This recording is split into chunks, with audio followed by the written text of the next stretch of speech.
This is Ken Barron.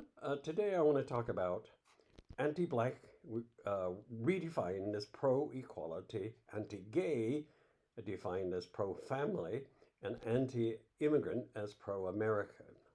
So these three factors seem to be what's happening particularly in Florida and in Tallahassee, a march happening protesting DeSantis' crusade against everything, quote, woke, a concept defined as, quote, the belief there are systemic injustices in American society and the need to address them. DeSantis' obsession has led him from attacking critical race theory to now restricting the teaching of black history itself. DeSantis is playing to the MAGA base in his craven quest for the presidency. He is trying to out-Trump Trump to refine his cruelty to be more effective and less felonious. This is a new version of the states' rights movement, a movement that periodically resurfaced, as in the 1832 uprising that pitted South Carolina against the federal government in a fight over tariffs, to the Civil War itself, to the rise of Jim Crow, and the civil rights movements requiring it to bring it down. He is exploiting as well anti-gay, anti-immigrant, anti-black sentiments amongst groups who themselves are exploited, so that they fight one another, or at least don't fight for one another, rather than throwing more of their energy into fighting him.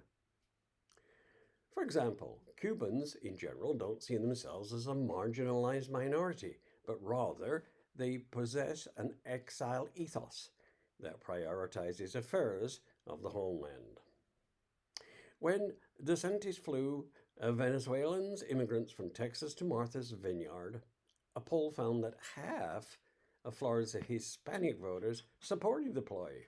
This is playing to a hidden, seldom talked about racism inside of immigrants that is disgusting, and they are carrying on from their homelands. There is another issue that could exploit a fracture. A May Pew Research survey found that while the rest of the Democratic Party has undergone a dramatic shift on identity, a majority of black Democrats still believe gender is determined by sex at birth. 44% of Hispanic Democrats agreed with that sentiment. If these groups don't unite to fight back soon, they could all lose in the end. The current policies being used to limit the teaching of black history are broad enough that they could eliminate the course on the history, for example, of Cuban Americans, and other states are already beginning to imitate or even compete with what DeSantis is doing in Florida. We would do well to learn this lesson nationally. The attack is broad, sexist, racist, xenophobic, and homophobic. The only way to fight it is together.